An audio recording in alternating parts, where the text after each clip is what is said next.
So Correct.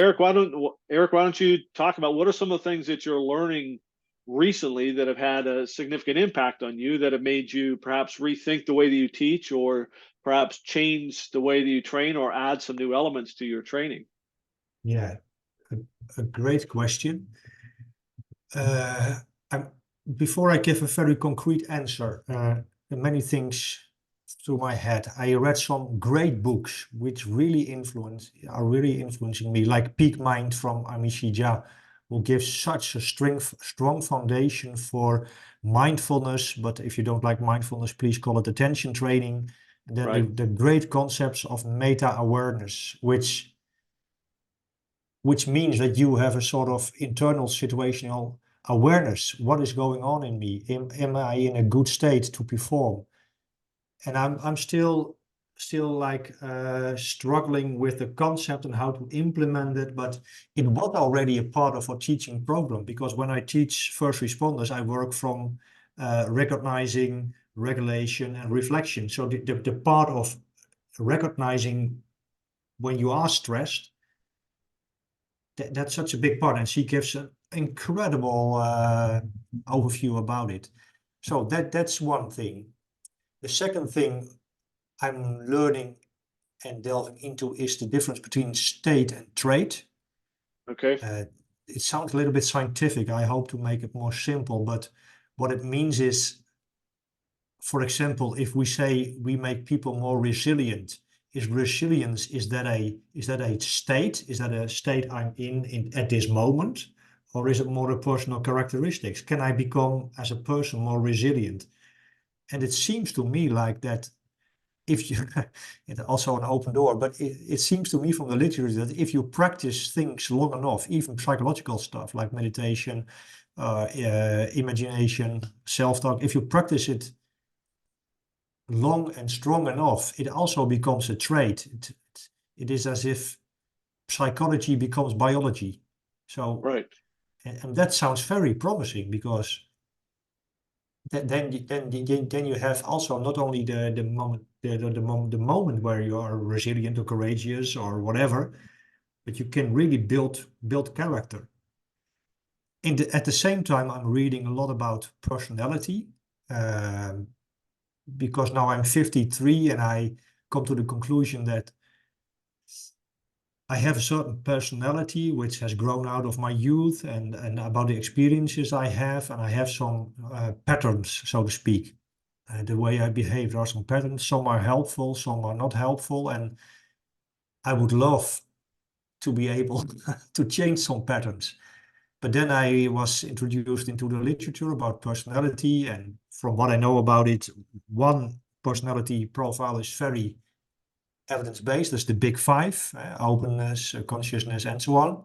But I've always thought about them as being rigid and frozen. If you have a high level of neuroticism, well, you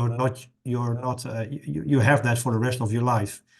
And by the way, the profiles of elite performance are most of the time they should not be high in neuroticism. If you do the research on special forces or elite police units, they have a certain profile, or surgeons. But now there's also research coming out that you, to a certain degree, can change your deep down personality characteristics in this place. Scott Barry Kaufman has a podcast, a psychology podcast, and one of his latest podcasts went into this thing. So to summarize a little bit, Amishi Jan learned me about the scientific underpinnings of attention training and mindfulness, and the concept of meta-awareness, and how very important it is if we talk about stress regulation. The second thing was about personality and how it influences our performance, and if we can change it for the better. And the third one, I already forgot. So there was so that the fourth thing I'm working and learning on is, it seems to me that there are always those movements. So for example, there are some trends in police training, for as far as I can oversee. So everywhere I look, they talk about the constant led approach. Yep. As the holy grail of And although I'm a big proponent of this philosophy, it also seems to me that it looks like all the other approaches are not good anymore. We have to move on. And but I think, well, there are other approaches too. There is maybe place for information-based processing, or there is maybe place for the automation of skills and drills and so on. So that's what I'm seeing. And that there is a lot of interest, that's the fifth point, a lot of interest in stress regulation and how performance under pressure, however you call it. It's still very prominent, I see. But I see also now we go further that we should more precise in defining those terms, because we talk about stress as if it is, like stress, but from various researchers like Lisa Feldman Barret and so on, we see that you can be high in arousal, but in a challenge state, I mean, you can be high in arousal and in a threat state, and so on and so on. So, and when I talk to people who are doing stress performance research, they also very loosely talk about these concepts. I was actually informed about this also by Dr. Victoria Brazil. She is a simulation researcher and emergency medicine doctor, and she pointed out very strongly also that we should be more precise, also to get a better understanding, because I can say I'm stressed. Okay, I'm stressed, but what do you mean by that? Well, I'm high in arousal and I feel anxious. Oh, and then you get some self-knowledge instead of, yeah, I'm just stressed. Okay. Right. And Lisa Feldman, I read a book again. What is the title of the book? 7.5 lessons about the brain, Yeah, but also before. or how emotions are made. Yeah, man, she kicks off a lot of holy houses, so to speak, and she talks explicitly about the need. One of the best things you can do is to become more detailed in your concepts of emotions, so you can name them and you can understand yourself better. Right.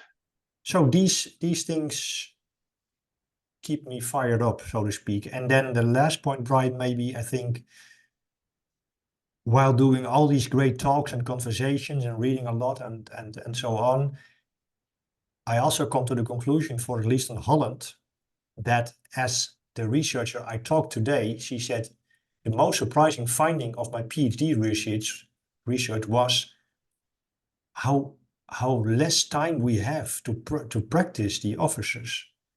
Yes. She was really stunned by it. 4 days a year, you cannot even call it training. And then I'm thinking a lot about, okay, now we have all this research, but if I talk to my colleagues at the training cadre at the police academies, they are busy to survive the day and to test the recruits, and there I am with all my models, and so that would be a great challenge, how to make it even more practical. You have a beautiful saying, what is it, why, what was it, what, how, and now. So the what, so what, now what, or the what's Yeah, important yeah, now, or yeah, yeah. yeah. Yeah, and I think there's so much to that, and that's that's I go back in my mind to something that Jonathan Wender from Polis Solutions that they wrote about in their ADAPT research project paper, where what we need to look at is, can we train the average trainer to train the average officer to control the average offender? I think sometimes we get caught up in the mystical special operations world, and I have tremendous respect for people in the special operations community, but it's not us. We don't have the access to the equipment, the time, the training, the specialists that they do. Everybody wants to work with special operations. Only a few people want to work with rank and file officers that are out working the street. And again, we have, like you said, we have limited time. So how can we take some of these concepts and then break them down to their smallest pieces to help the people understand some of these concepts? And so, when you talk about state and trait, the way I like to think about it is that a lot of these things are skills. So Emotional intelligence is a skill. Resilience is a skill. Critical thinking is a skill. Problem solving is a skill. Decision making is a skill. So if these are skills, then skills can be developed, but we need to be willing to do the work. But can we find a way to do a little, a lot? So in addition to, say, for example, your 4 days a year in Holland, which is more than, a lot of agencies or officers get in, say, North America, can we do 10 minutes a day at the start of shift every day? So if we did 10 minutes a day, 4 days a week, 48 weeks out of the year, that's an extra 32 hours of training. So we can plant the seed in 10 minutes. We can start a conversation. We don't have to wrap it up or finish it off. And then we leave that loop open, and then they go out and work their shift. But during the shift, on downtime, they're going to be thinking about it. They're going to be looking up policy or a legal issue. They're going to be talking to other officers about it. So that 10 minutes might have spurred 60 or 90 or 120 minutes of reflection and thinking and learning.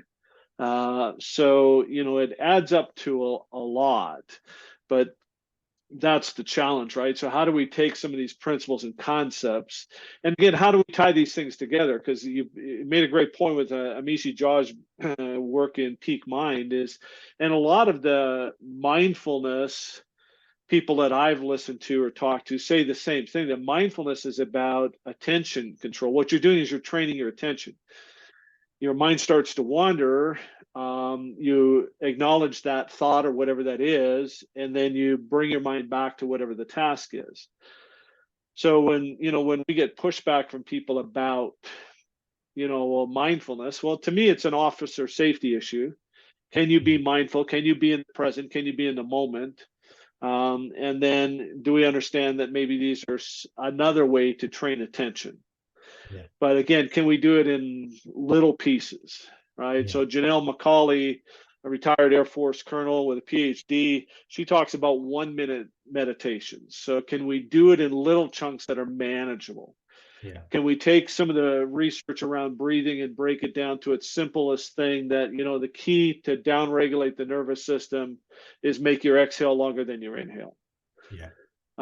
Can we take some of these concepts and then teach them to people early and have them understand that all these things are tied together? So, you and I were talking before about things like challenge versus threat mindset.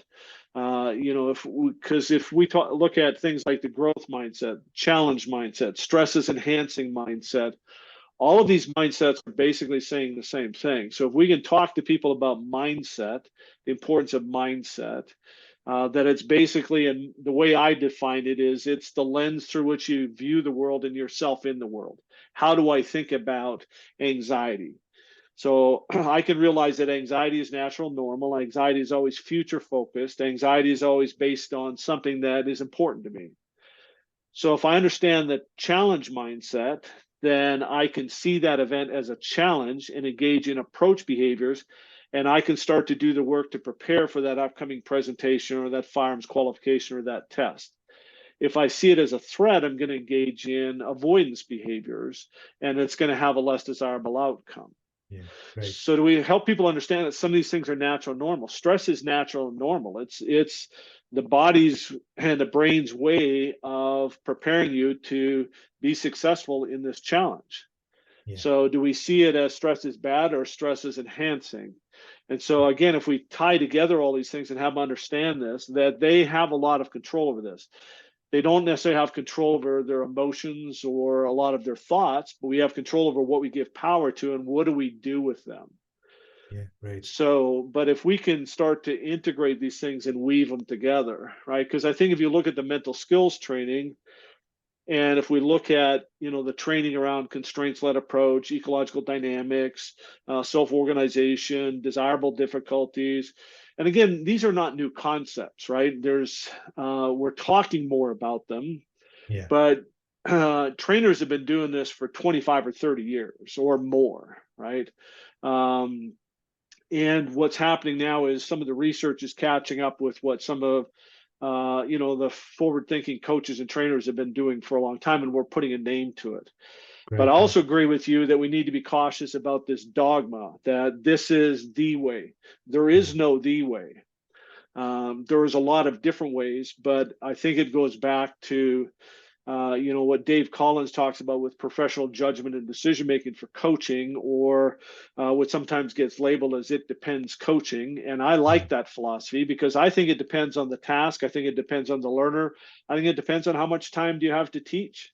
Yeah. So it's different if I'm going to get somebody, say a professional athlete, if I'm going to get them 5 days a week for 4 or 5 or 6 or 7 hours a day throughout an entire season, and then I'm going to get them in the off season, and I have the access to all these other coaches. That's way different than the policing world. Yeah, true. So it depends on how much time I have, what's the task, what's the environment they're going to have to perform it in. Where is this learner at in their journey? What does this learner need right now? Yeah. Because what this learner needs, and again, that's why, like, Chris Cushion, one of the things that I've heard him say is that, while blocked and siloed practice is not effective for learning and retention, it's effective for self-efficacy and confidence. So sometimes it might be appropriate to take either a group of learners or an individual learner and put them through some blocked and siloed training just to build up some of that confidence. It can't be all struggle all the time. And like I said, I think if you take a step back and you look at what all of these theories or models, and I think we need to pay attention to the language, because what a lot of these researchers and PhDs say is, well, the hypothesis is, the theory is, what we believe is, there are very, very few things that we know with 100% absolute certainty. They're all, and again, that's something Chris Cushion explained to me, these are all theories of learning, theories of coaching, theories of teaching. Some theories are maybe backed by a greater body of research, but ultimately they're all theories. But the other thing that he pointed out that I really like is, if you were to watch a number of different coaches or trainers teach, and you didn't know what their underpinning philosophy or theory was, you probably wouldn't know just by watching them teach.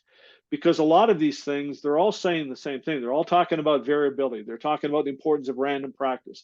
They're talking about the importance of timing and quality of feedback from the coach or the trainer. They're talking about specificity or training in context or representative training or learning design. They're all talking about the same things.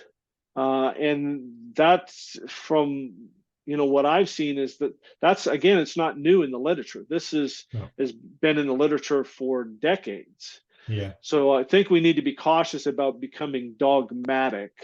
Absolutely. And I heard one PhD recently say, he said, I think as a researcher, you have to pick a camp to do your research in. But he said for coaches and trainers and practitioners, that's not a practical application. You need to have an understanding of the underlying principles and concepts. So, I would like to ask you, what drives you with all those great interviews in your academy? But before that, so this question I have to keep in my mind. But before that, do we know what actually works on the street? We have a lot of training theories and so on, but do we have solid data? Do you have solid data in Canada or America? What really works in the street? I don't think anybody does. I think that's, and again, I go back to what Dave Collins said to me when I asked him about evidence-based. And he said there's evidence-based or research-based, there's evidence-grounded, and then there's evidence-informed. Most of what we do is grounded and informed by the evidence or the research. There's the specific research doesn't exist. Now, again, I'm not an academic, I'm not a researcher. There may be people that say, well, you're wrong, but I don't think we know.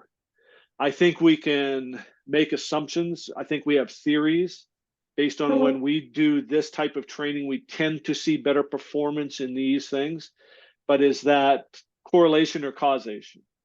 And I don't think we know what's going on in the head of people in training or in the mind of people in training. I don't think in training we know what they're attending to. So as Raul Oltegens mentioned to you in the interview you did with him, that we can put eye tracking glasses on people and know where their vision is, but do we know what they're thinking, what's going on in their head, what they're attending to? And, you know, we don't have eye tracking glasses on people all the time, and we don't have them on them out in the field. So you don't know how people are necessarily processing information in training. You don't know what's going on in their head on the way to the call. We don't know what's going on in their head at the particular call. We can sometimes get a sense of that if we do effective debriefs. But I don't think anybody can say with definitive accuracy that this is what's going on. So can we make a valid assumption about how our colleagues do it on the street? Of course, we can look at shooting incidents or whatever statistic, but beyond that, is there a way to know? I don't know. Is there a way to because it should be the basis of a training. We have to know. Well, I think we need to do a better job of looking at performance out in the field. But I think then what we need to do with performance out in the field is when we see performance that's less desirable. I think what we do right now, a lot of times, if we see performance that's more desirable, we say, well, hey, our training must be great. If we see performance that is less desirable, we blame it on the officer.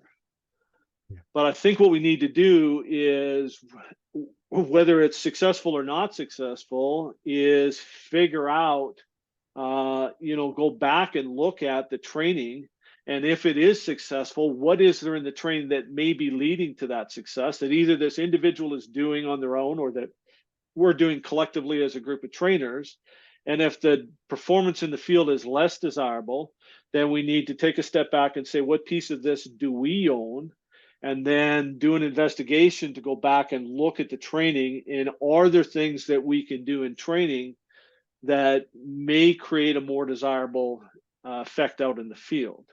And are in your country, are police officers, or maybe agencies, but police officers, are they co-creators of the training? And what I mean by that is, Raul Oltegens did a study called Training for Excellence. And they translated research into fact sheets, into all kinds of stuff, of which they thought the Dance Academy would use. But they didn't use it. Even it was translated, evidence-based and all. So they came to the conclusion that even if you have all the scientific things written down very clearly, attractive, and so on, there is no guarantee that it will be used. So the only way to go, I think Christian Itterboll also talks about it, and a lot of other, is to co-create it with the people on the street. And we did in Holland. We did it. We had such an approach, of which I, for example, as an instructor, I had a small agency under my, how you call it? I was in contact with. Okay. Yeah. And we could just, what are your needs? What is happening? What are your needs? I think some places do that. I think some places for in-service training for experienced officers, they're getting feedback from them out in the field as to what do you need and how can we create this. I think that's the benefit. If you go back to 10 minutes a day, is we could create an entire database in a learning management system of a whole bunch of 10-minute training segments on anything you can think of that might be related to the profession. So as, say, a shift supervisor, I might say, you know what, we could use some training in this. So I could go into that and pull it out, and we could do something specific for us. Yeah. I think there are some places that do that. I don't think it's done very much at the recruit level, where we even create them opportunities for, say, carve out time at say the end of a training block to let them get in small groups and work on what they want to work on. So you might want to work on fighting on the ground when you're on the ground in a fight. I might want to work on fighting from the ground, where I'm on the ground as the officer, but the subject's on their feet. Another person in the group might want to work on weapon retention. Maybe somebody else wants to work on takedowns, but do we allow them to some free time to explore and work on some of those areas that they want to work on. Yeah. Now, again, time is tight. Like Time. trainers in the academy don't have a lot of time. No. And so that's always an issue. Sometimes it's a matter of, can we use the time differently? Yeah. Right. So, I think we need to figure out how do we do that, perhaps in smaller chunks. I don't think it needs to be as much time. But again, the challenge, so, you talk about, when we talk about ecological dynamics, constraint-led approach, nonlinear pedagogy, and all of those philosophies are good philosophies. But the challenge in North America for a lot of trainers is, say, at a recruit academy, the recruits need to perform specific techniques in a specific way to pass a specific test. So I need to do some of that training to prepare them to be able to perform this specific technique in a specific way with these specific elements to pass the test. Yeah. We eventually, years ago in Calgary, and this is 25 years ago or whatever, went to a two-part test where part one was the technique, show me the techniques. Part two was you're going to face 8 different attacks. You'll know what the first 3 attacks are. The next 5, you have no idea what's going to happen until it happens. Just fix it. So we were looking at their ability to perform the specific techniques so that we could check that box to appease those regulatory requirements. But then the second part gave us a better sense, is their ability to defeat violent attacks out in the field. Yeah. So again, do we create some of this flexibility? And it's tough. And in some places, trainers are very restricted. You have to teach this. You have to teach it in this way. You have to teach it this many reps. You have to test it this way.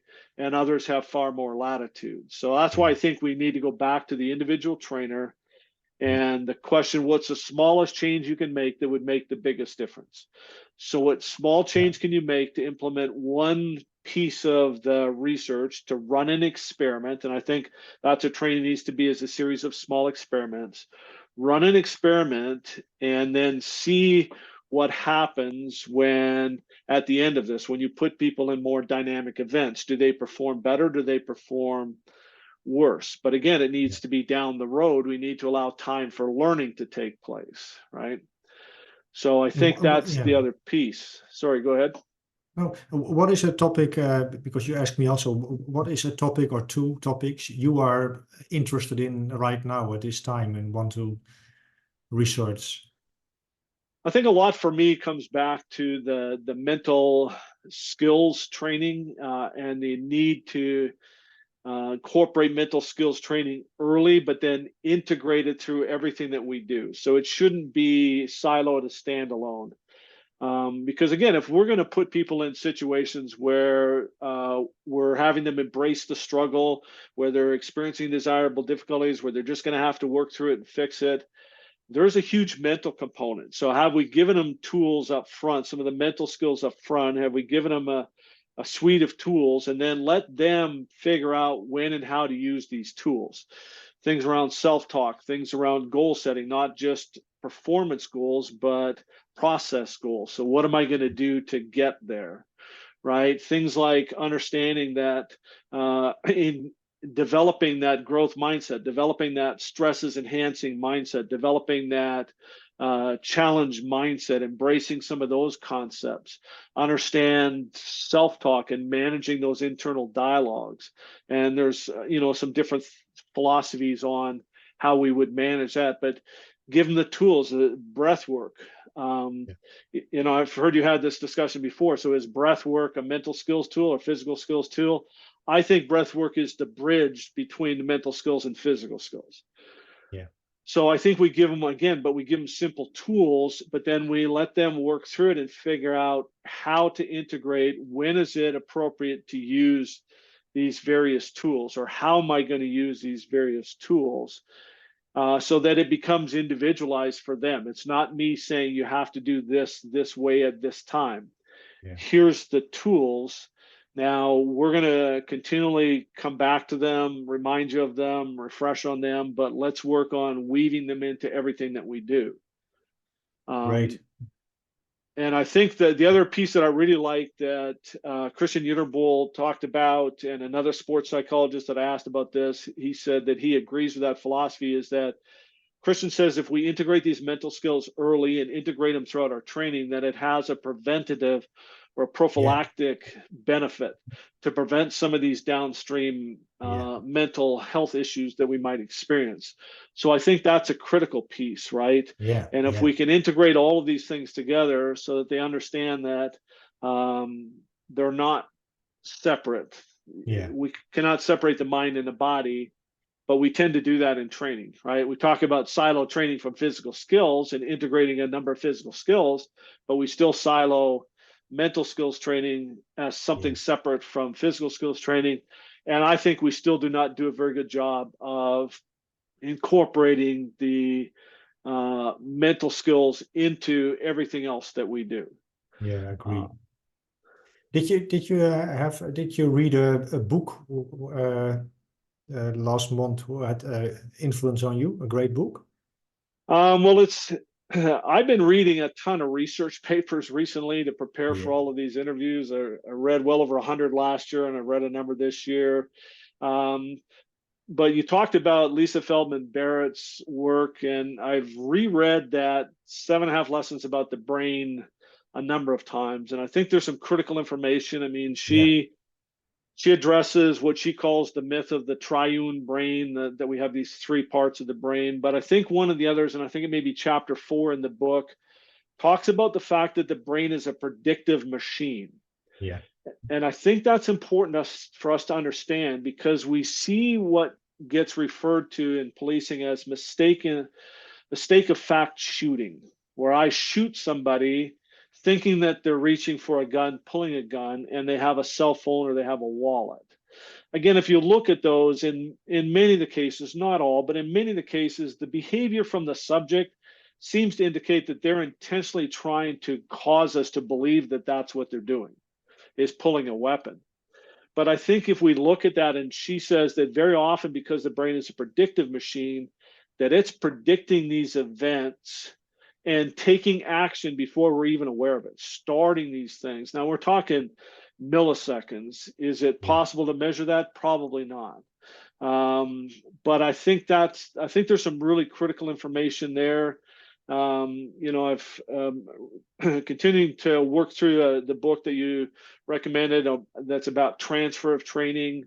But a lot of the other books that I read are on, mental preparation. I really liked Mitch Green's book on courage over confidence, because I think that ties in very well with the stresses enhancing, the challenge mindset. But I like the way that he addresses the mind chatter, that it's not always about reframing this into positive. The subconscious mind's job is to protect us. So when we get that negative self-talk, that mind chatter, it's trying to protect us from being embarrassed or from failing or from getting hurt.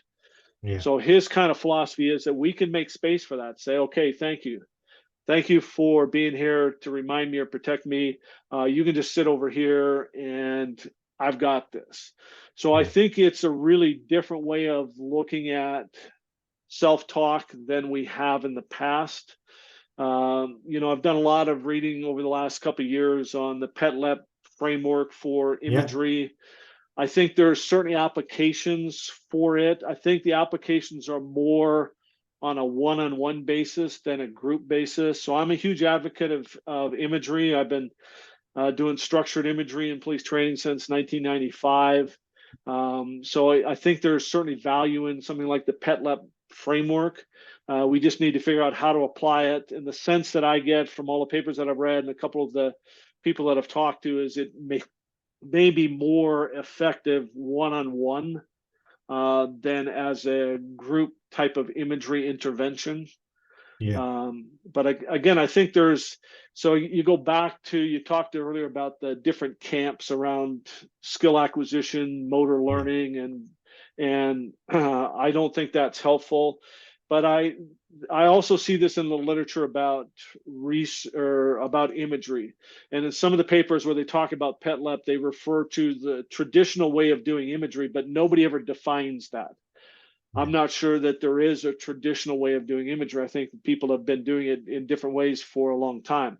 We had tremendous success with imagery.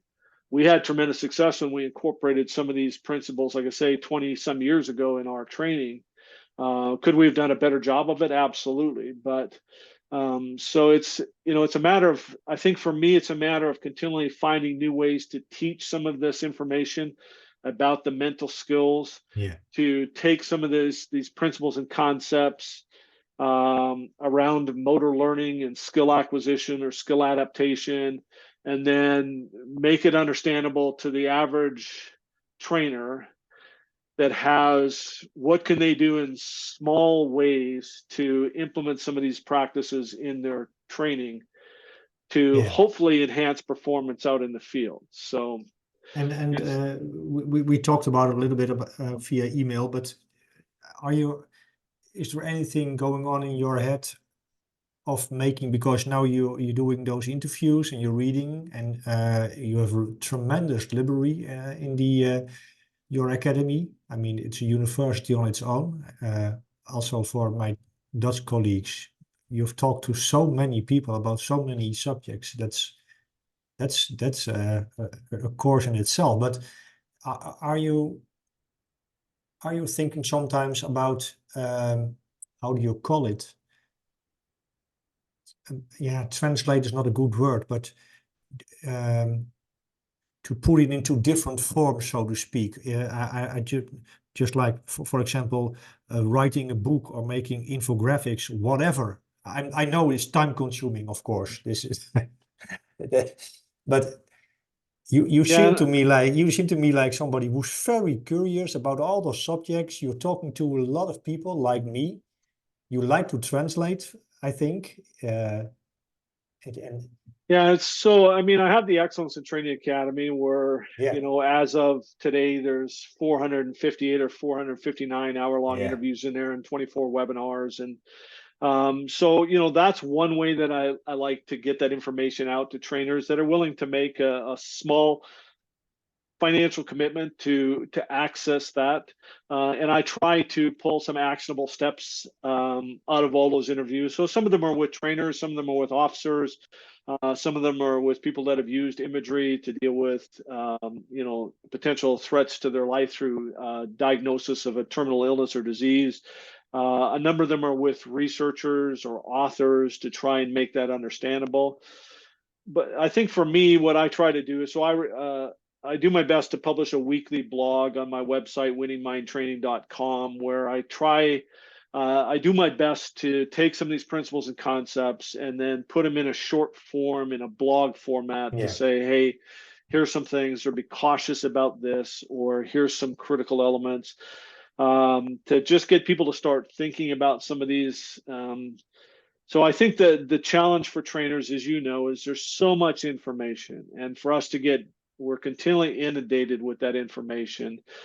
And so, in the Excellence in Training course and the Performance Enhancement Imagery course, I do my best to help trainers understand the principles and concepts that underlie a lot of this. I steer away from a lot of the language and the sometimes very often confusing terminology in some of these models or theories.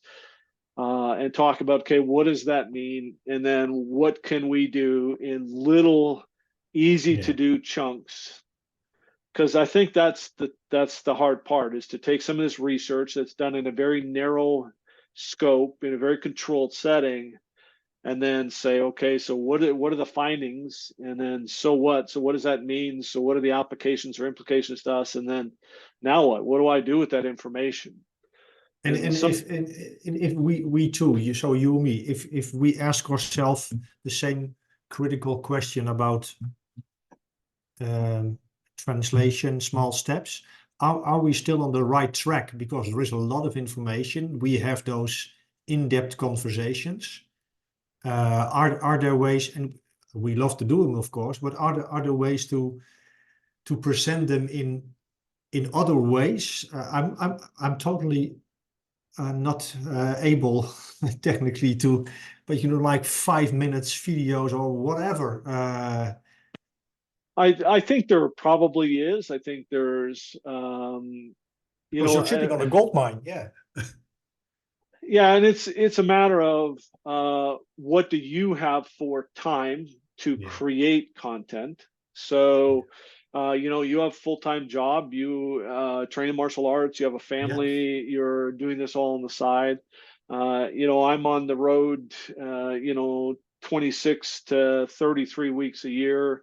And then when I'm not on the road, I'm doing research for the interviews and then recording the interviews. And so, I'll spend anywhere from 2 to 10 hours in preparation for an hour-long interview. So part of it comes down to what do you have time for? Yeah. And then what is it that people are going to consume? And understand that not everybody is going to be willing to do the research, read a book, listen to an hour-long podcast. Not everybody's willing to take action to implement some of these things, but I think if we continually put information out there, and we're seeing more and more of that related to training, Force Science has done a great job for years of putting information out. Chris Butler through the Trainers Bullpen is doing a great job of interviewing some academics and some practitioners to help people understand how to apply some of these. What does the research say, and then what are the applications, and then how do some of these, the work that you're putting out there. I think we're seeing more of these. We have conferences like the International Law Enforcement Educators and Trainers Association, ILEETA, that runs an annual conference every year that brings together over 700 trainers from around the world. And one of your colleagues, Wendy Dorstein, is going to be at the 2024 conference sharing some of her research. But I think that's a great opportunity for trainers to get together and have conversations about, okay, so what does this say? What does it mean? So, you did the interview with Jeff Quayle. And so, one of the presentations at ILEETA in 2024 is going to be on that ecological gunfighting program that they've developed. Jeff Johnsgaard is doing a ecological dynamics based presentation from firearms training. There's a couple of other presentations around that. So, this is called ILEETA, for my Dutch colleagues. ILEETA. Yeah, so it's and if you're ILEETA is an Dutch, acronym for the International Law Enforcement Educators and Trainers Association, ILEETA. Yeah. And if you are a Dutch or European law enforcement instructor, what can I get of it if I subscribe or? So ILEETA currently has in the members area, there is the ILEETA Learning Lab where there's about 80 different interviews that I did over a couple of years with trainers about presentations that they had done at the conference. We have a journal that currently comes out 4 times a year where there's a number of articles where people work to take some of these principles and concepts and put them into a written form of 800 to 1,000 words to help fellow trainers. And then as we move forward, we're continually looking at ways to provide more value and content to people that do not attend the conference but are members. Yeah. So the membership is only $50 a year. But again, there's the ability to, they run what they call an ILEETA Live. So they once a month, they have an interview with somebody who's a member of the organization to talk about them and their background on some ideas or theories or philosophies on training. So we're hoping as we move forward and build some of the structure and the systems for it, that we'll be able to offer more webinars and other forms of information. But again, everything is based on, it has to be a benefit to trainers. Yeah. So that's the whole focus of the organization, is what can we do to benefit trainers? Yeah. So and like I say, we're continuing to build. But there's an awful lot of content that trainers could access in the written format in the journal, in the 80 some interviews that are in the learning lab, and again through the ILEETA Live. We have an event at the conference every year called the Emerson Hour that we started a number of years ago. Joe Willis, no relation, but would be proud to be related to Joe. He runs that event now, does a great job, but it's 6 different speakers. Each one gets 9 minutes to answer Ralph Waldo Emerson's question, what has become clear to you since we last met? Now, that's the only guidance they get. They don't know who the other 5 speakers are till about 30 minutes before the event. So they can't reach out to the other speakers and say, hey, what are you going to talk about? What are you going to talk about? So, and we've had some really, really powerful presentations over the years with that. Those are videotaped for the last few years. Those are accessible in the members area. So, you know, we've had people from across North America. We had one officer from the Ukraine last year, as well as a former chief from the Chicago area who's been working over in the Ukraine for the last 5 or 6 years, helping them to revamp their police agencies and their training over there. So there's a lot of content there. Plus, there's the ability to connect with other trainers. Yeah, of course. If you're having issues or having problems, or things that you're looking for. And again, we're always having conversations about what can we do to build that content and that information that's available to trainers. So Sounds it's a good. great organization. We're starting to create some links with the trainers organization over in Germany to see how we can work together. So, you know, I think there's the organization has continued to evolve over the last 21 years and will continue to evolve and grow. And so I think there's a lot that trainers can access there. So, wow, great. Excellent. Well, as always, I enjoy our conversations. I enjoy our talks. Yeah. This was a very spontaneous podcast. Yeah. Great. So, yeah, great. Yeah. So yeah, just so people know, we started with just having a conversation, and then I asked Eric a question. He said, "Well, maybe we should just turn this into a mini podcast." So yeah, but it became not so mini. Yeah. So yeah, great. Excellent. So who you got lined up next to interview? I have Ken Murray, as I told you. I'm just rereading his book, Trading at the Speed of Life. I have Melis Balban again, now about NeuroSmart. Again, good. I don't know, because I never had her on the podcast, but only in a blog. I'm very interested in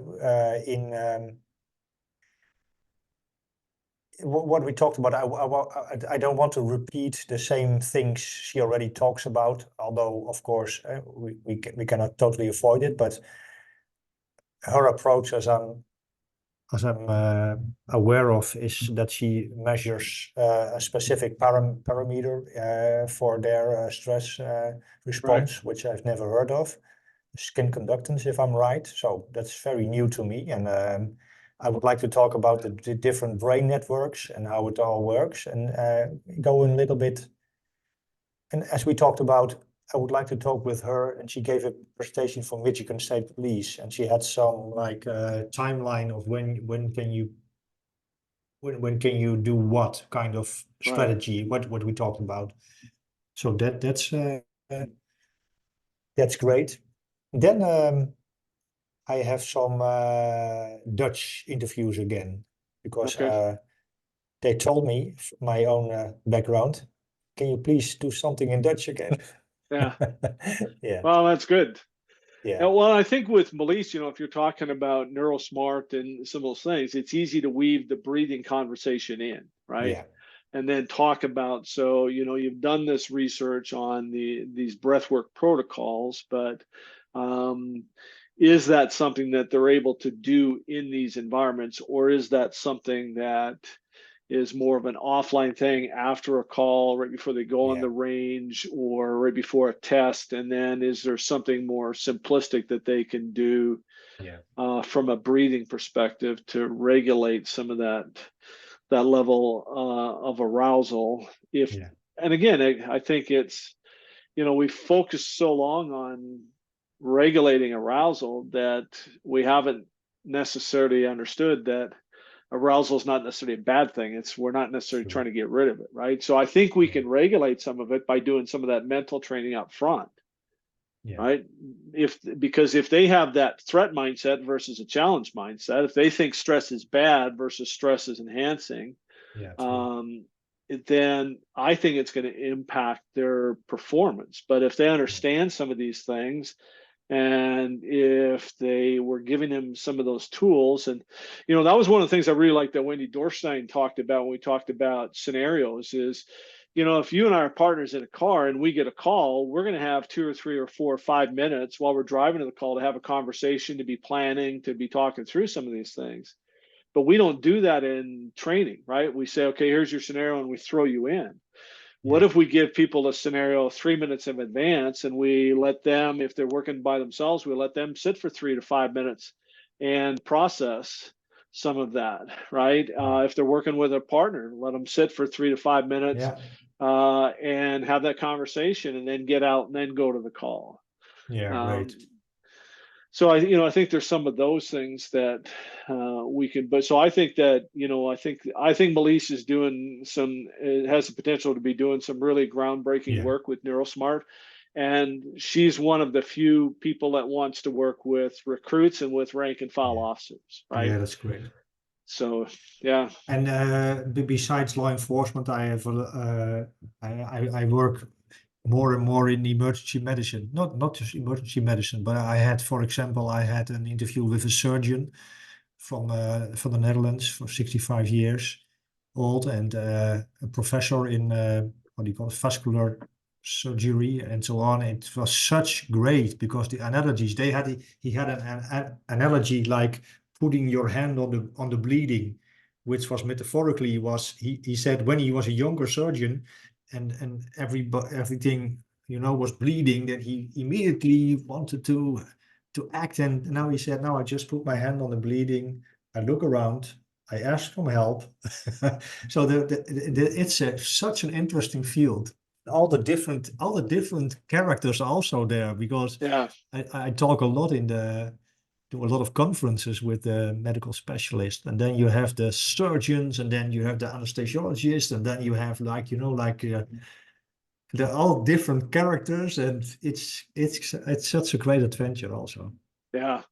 Well, and there's so much we can learn from them, right? Because it goes back to the experience that now, so what can we learn from the expertise around? So focus of attention, right? Yeah. So rather than letting this drive me crazy and I'm trying to do all these things, put pressure on the bleed, look around, ask for help.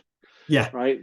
So that's such a great. Sometimes it seems like if you hear other people saying it in their words, it gets a new fresh air, so to speak. For me, although, But I think that's key, right? Is if we learn from the experts and then transmit some of that knowledge to young learners so that they can start to develop some of these skills early on. So cool. And in that regard, I so much like the article from Victoria, Brazil about feedback literacy, because that's what officers also, that's the main job also in learning, to get some feedback and how to do that, to be proactive. Okay, that's a good thing, but how do you do that? What questions do you ask? When do you ask questions? That's an educational part in itself. Yeah, and I've kind of rethought my approach to debriefings and teach it differently now. So I think I'm going to do a webinar for the Excellence in Training Academy on where I'm at now with debriefings, and some of the questions and some of the framework. The first part of the framework is just basically to understand where the officer's mindset was at, why it made sense to them in the moment to do what they did, and then move into some of the questions about, what was one thing that went well, and then why was that successful, and then what's one thing that you need to improve on, and then how are you going to do that? Because I think that that action step at the end is something that we've missed, right? And I say, well, I'm going to do this. Okay, great. But we don't say, how are you going to actually accomplish that? So I'm doing a presentation at ILEETA this year on strategies, prepare the mind for where the body may have to go. So I'm thinking of doing a webinar or a couple of webinars on that for the Excellence in Training Academy, and then a webinar on where I'm at with my thinking around debriefing. Because I talk about those things in the Excellence in Training course and the imagery course, but so Yeah, there's always something new, right? And it's Yeah. just we need to just keep learning. And I just come up with a thought, and I'm not sure. Maybe we can do in the future. I can ask colleagues of police instructors here in the Netherlands. I can ask a small group if they are interested in a webinar with you, for example, about a specific topic, with the goal of getting people more interested in the work you do in the academy. It's just something sure. we can work it out later, but that would be nice Yeah. also. Yeah, I'm going to absolutely. the gym. All right. Have a good Yeah. workout. Yeah. Thank you. All See you right, again, eh? Kelvin. Sounds Bye. good. Bye. Yeah.